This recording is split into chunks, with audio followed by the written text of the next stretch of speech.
You've probably heard that when the San Francisco real estate market goes up, then so do all the surrounding suburbs that are part of the San Francisco Bay Area. In 2026, that's not necessarily true. We're seeing some expedited growth or more competitiveness for housing stock in certain cities. One thing is for sure, the AI boom and the rapid increased competition and cost of housing in San Francisco will push people to consider other parts of the Bay Area that I cover in this video. Today, I'm going to break down 5 spots outside of San Francisco proper that have the strongest momentum for 2026. And it's not just the new construction projects that are attracting people to those suburbs. Most importantly, if you feel like you're compromising by not purchasing within San Francisco, which one of these cities or neighborhoods is the right one for your life, whether it's because of the commute or the long-term resale value. I'm Katie Pratt. I'm with Living in the Bay Area. I cover topics relating to many cities across the San Francisco Bay Area. I help buyers and sellers make their next move. And let's start with a city, well, really 2 cities that have been competitive for some time. You can actually see progress with the new construction happening around one of its BART stations. First area I'm going to talk about is El Cerrito, Albany, along the I-80 corridor. So these are 2 East Bay cities outside of Albany Hill, mostly flat.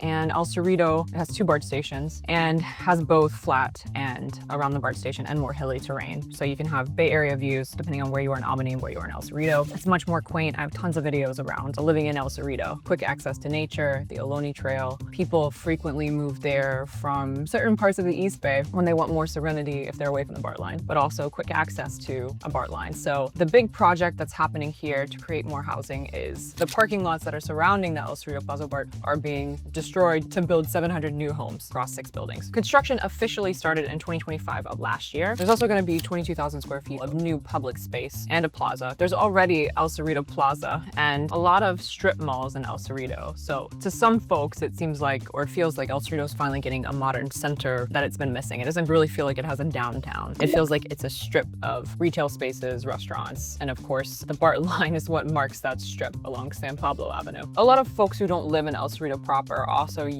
drive down to the Plaza BART to park their cars and utilize the BART station to commute into the city. There will be 145 parking spaces dedicated to BART riders and 266 parking spaces dedicated to the residents who occupy the new buildings. However, this is a huge reduction for folks who drive to that station on their commute as part of their commute to the city and park there all day. Currently, there are over 760 spots, so we're reducing that to 145 dedicated spaces for commuters. Development of this housing around a BART station isn't necessarily what's driving people to move to El Cerrito and why it's going to explode. There will be more density in El Cerrito because of this project. El Cerrito, as well as Albany, have long been attractive suburbs of San Francisco because of the availability of public transportation into the city and AC transit lines that go to the city. There's a 704 Express in the morning that goes straight to San Francisco from El Cerrito Del Norte BART. Also the Transbay G line that picks up at El Cerrito Plaza BART, and a Transbay, I believe, L line, which picks up at the El Cerrito Del Norte BART. So who's buying here? As I was saying before, sometimes people who were living in Oakland or Berkeley either wanted more peace and more tranquility and proximity to public transportation and nature, and at a price point that you wouldn't pay in Berkeley. However, because of the growing popularity of El Cerrito and lack of inventory, seen a lot of competition and price points go up to nearly what they are in some parts of Berkeley. Albany is just a little bit closer to the water, closer to Berkeley, a little bit closer to San Francisco if you're commuting into San Francisco. It's long been popular because of the quality of the schools, so the price per square foot in Albany is comparable to parts of Berkeley and generally higher than what it is in El Cerrito. Again, it's a very small and inventory is very limited. Construction project definitely gives more options. Right now in El Cerrito, there's not a ton of housing stock that is individual condo units like there will be in this building. Definitely not housing that's 30 to 40% for people who are making 30 to 40% of the median income in those areas. So of course, this new housing stock is not for sale, it's for lease, unfortunately. Does it really increase the housing stock for folks who want to be owners or create a downward pressure on housing prices in El Cerrito because of more for sale volume? So city number 2 is Alameda, otherwise known as the Island. People who still commute into the city, who choose island life or Alameda life over other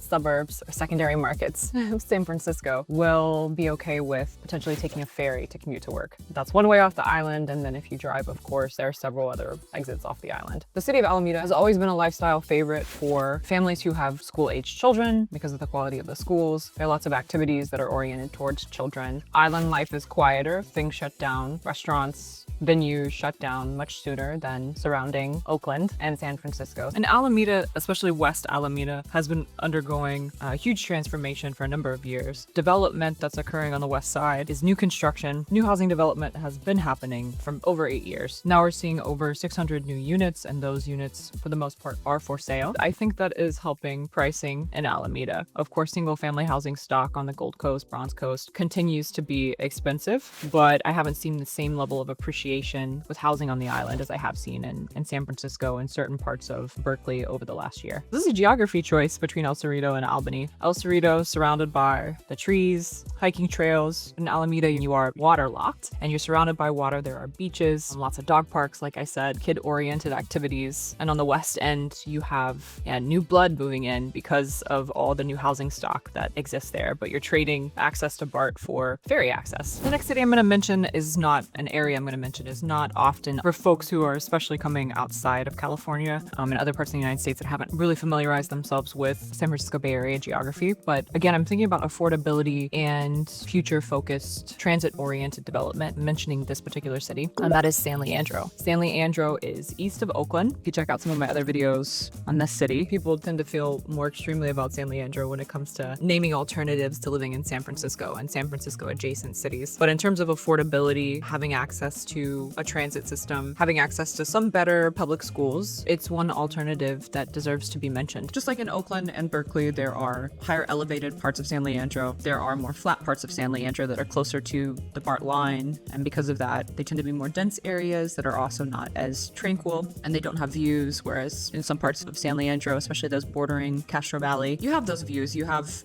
hillsides, and those come with their own challenges. Even the hillside properties in San Leandro haven't recovered to some of their 2021, 2022 prices. It was super competitive because of COVID, because of the domino effect of, well, people wanting to work remotely and have more space. I'm saying there's still opportunity for non-forced appreciation by getting in now to some of these parts of San Leandro whose median prices still have not recovered to 2021, 2022. Specifically, I want to talk about the Bayfair transit-oriented development plan in San Leandro. It's not a part of San Leandro people are first attracted to. It's normally like the Broadway neighborhood and some of the neighborhoods I was mentioning, like Bay Vista, where you have views and a little bit more space or privacy. A framework as a way to transform that area that's ironically between the I-238, 880, and 580. You have a public transportation system around a lot of freeways, but they're trying to transform it into a more walkable, bikeable, inclusive, future-ready neighborhood that's anchored by a BART station. And instead of the dead mall vibe that currently exists there with the Bayfair Mall, they want to have a more lively second city center outside of downtown San Leandro, where you've got retail, mixed use, and housing space, pedestrian bicycle connections, and it wants to reduce its reliance on large surface area parking lots, just like the El Cerrito Plaza BART plan. The hope is that this transit-oriented development not only will create more housing supply, there'll be more life and activity and third places around what used to be a very lively mall or very lively shopping center. Single housing stock in San Leandro, there's some newer development in basically what's southeast San Leandro, relatively affordable HOAs, and then there are some classic 1920s, 30s, 40s homes in some of these more classic neighborhoods. More classic neighborhoods, I mean Broadmoor. Who is San Leandro for in 2026? If you don't want to be waterlocked, like in Alameda, it's attractive to people who want access to more than one BART station. You do have the option of more highly ranked elementary schools in some areas of San Leandro, and you don't mind being deeper inner East Bay. You will pay a lower price per square foot for more space. You might have more passive appreciation because of some of the stats I was talking about earlier. And station plans, if you are targeting Bayfair and surrounding areas, station plans are powerful, but the implementation and development are not instant, as we have seen with the El Cerrito Plaza BART station plan over the years. Number 4, and this city comes up every time there's a boom and bust, and I really believe prices will have another resurgence like they did in all the years leading up to 2020 and 2021, and that's West Oakland. So why West Oakland? This is really the closest you can get to San Francisco without the San Francisco price tag, and still, as I'm sitting here in San Francisco today, looking at Edgewardian and Victorian homes on the street, this is where you can find that classic architecture at a very, very low price per square foot. And even in its more competitive peak days, yes, you might be inheriting a project, but there are also some beautifully restored and maintained huge properties that haven't been converted into multi-units, or at least not formally.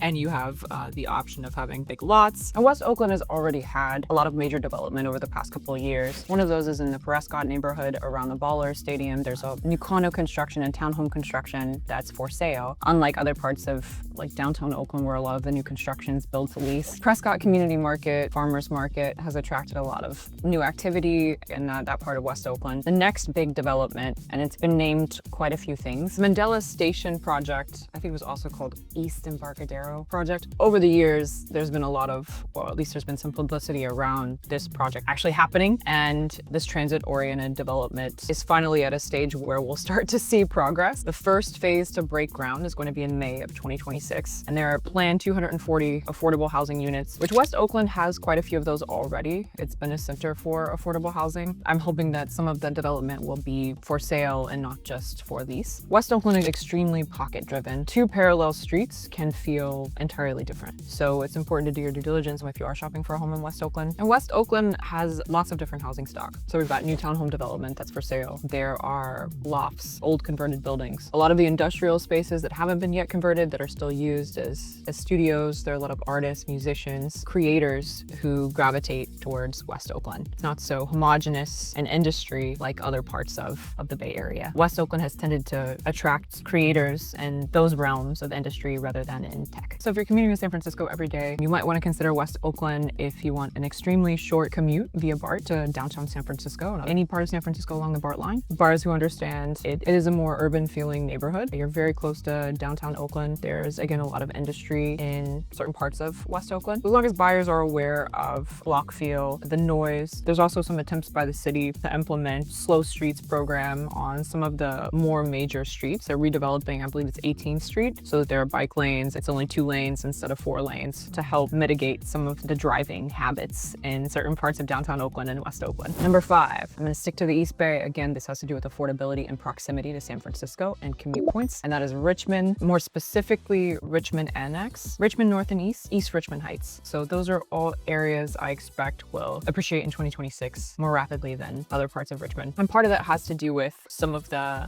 geography, the proximity to BART, public transportation, some of the housing stock. So Richmond could be all about the water, your proximity to Point Isabel, a dog park, also the Costco. We have new ferry adjustments, or schedule adjustments in March of 2026. So there are more frequent ferry rides to San Francisco. You don't want to hop on the Richmond BART or go to the El Cerrito Del Norte BART. There's more commute options for you if you want to take the water. So in addition to more ferry options, and the Point Molate Bay Trail segment is expected to open later this year. So Point Molate will create more shoreline access. East Bay Regional Park District also acquired 82 acres of Point Molate in August 2025. And we know that when East Bay Regional Park takes over park management, it tends to improve the quality of the amenities and the quality of the park. Not only is there going to be more infrastructure development for natural spaces and access to the waterways, the Hilltop Mall is going to be redeveloped. And right now they're only in the conceptualization phase. It appears there'll be more open space. I don't know what a transitional zone is from this planned concept they have, but it also appears that they might have either a transit hub or a way to get from this new development to the existing BART stations. So this could be another contribution from the city, another contribution from renovators, developers that has a ripple effect with appreciation of homes around the project. This Hilltop project, however, seems to be 6 to 10 years out from completion. Right now, the Building and Planning Commission are just commenting on what they'd like to see in terms of alternatives conceptually to what the private developer who bought the mall has proposed. And the Hilltop area is the furthest north of the other neighborhoods that I was mentioning about Richmond that have been historically competitive. North and east, because of the entry-level price points right now, are extremely competitive. Even the neighborhood that's further west of North and East has become more competitive because of those entry-level price points. Richmond Annex, because of its proximity to the water, I mean, it's practically bordering Albany and El Cerrito. Because of proximity to the I-80, proximity to the water, some of the ferry schedules for Richmond, all of that has made this area more competitive. Richmond overall tends to be less expensive than some of the other cities that I've mentioned in this breakdown of 5 alternatives to San Francisco that are going to explode in the years to come because of domino effect or the ripple effect of the AI money coming into San Francisco.